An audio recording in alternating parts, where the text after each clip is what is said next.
Today we're making one of my favorites. This is a grilled chicken sandwich. It can be cooked multiple different ways, so it's accessible to everyone. The flavors are incredible, the chicken's juicy, and there's also a nice herby mayo in there as well, just for that additional flavor. Let's jump straight in. The first thing we want to do is get our charcoal into the barbecue. What I'm using is some lumpwood charcoal right now. We want to fill it up about halfway. Add in your fire starters. I like to add 3 in a triangle formation. You may have a different way you like to light coals, so use whatever's best for you. And when they're lit, let them heat up for about 10 minutes. Now the prep for this one, it's super simple. We're going to need 2 chicken breasts. These are on the larger side, and you can use as many as you'd like depending on how many sandwiches you want to make. For these, I'm going to slice them in half down the center. We're going to open it up like a butterfly, which is the name butterfly chicken. Slice straight through the center to create 2 even-sized fillets, and then use a meat mallet or even the bottom of a pan just to bang these out a little bit and make sure that they're all the same thickness. With the chicken prepared, add it to a bowl and add in 1 tablespoon of brown sugar, which is optional, but I do highly recommend it. 2 teaspoons each of onion and garlic powder, 2 teaspoons of smoked paprika, 1 teaspoon of dried oregano, a nice big pinch of salt, and then get in there with some cracked black pepper, about 20 cracks worth, and add in 1 tablespoon of olive oil. Use your clean hands, get in there, mix everything together, make sure all of those herbs and spices are thoroughly mixed through and completely coating the chicken, and what you should have is some nice chicken breast that looks like this. Now for a quick herby mayonnaise, in this bowl I have 10 grams or 0.3 ounces of both dill and curly parsley. You can use flat leaf parsley, that's completely fine. Scrunch it up and chop it nice and fine. You can go a step further and blend this into the mayonnaise if you really wanted to, but for this one, I'm just going to chop it up, getting those nice small pieces. Now into a small bowl, add 150 grams or 5.2 ounces of any plain mayonnaise. Any brand is fine, just use your favorite. Add in the parsley and dill, making sure to scrape it all in there. And like I said, you can blend the 2 together if you'd prefer to do that. Season to taste with salt and cracked black pepper. I used about 10 cracks worth here. Then mix it all together. Make sure it's all combined. The dill and the parsley are thoroughly mixed through the mayonnaise. And what you should have is something that looks like this that can be placed in the fridge until we're ready to serve.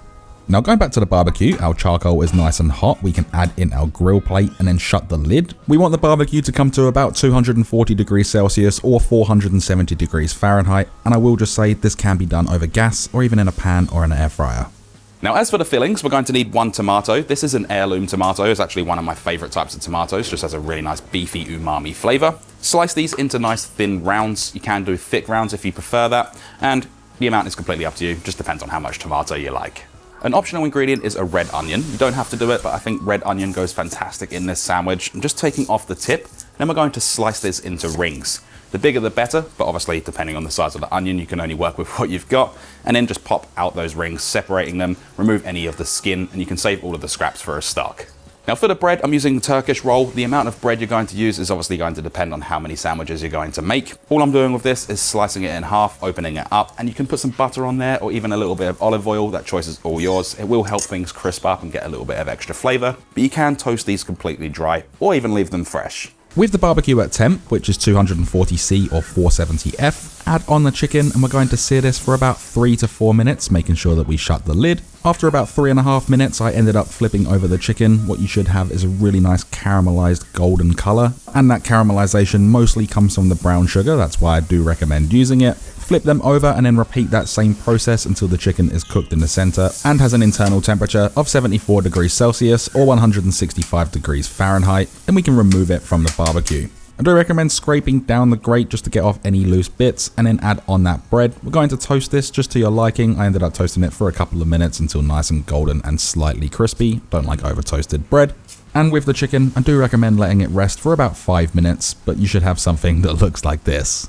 Now on the bottom of the toasted bread, I like to add down the herby mayo. You can use it on both sides if you wanted to, or if you don't have another sauce that you wanted to add, that's completely fine. I am going to be using a little bit of one of my favorite tomato relishes, just adds a really nice sweetness, and almost all sauces work well for this type of sandwich. For the lettuce, I'm using 2 leaves of baby romaine or cos, 3 slices of those heirloom tomatoes along with a nice pinch of sea salt flakes. I ended up using 2 fillets of the chicken just to bulk out the sandwich a little bit, but use as many as you like. Place down those rings of red onion if you've decided to use them. Add on that top bun and then push down to slightly compress, making sure everything doesn't fall out. And what we've just created is this grilled chicken sandwich. It looks and smells fantastic. When it comes to serving up, slice it in half or however you like to eat it. It's just a lot easier to eat this way. And again, this looks incredible as you can see all of the different layers. With that all said and done, there's only one thing left to do, and that is of course we can then dig in.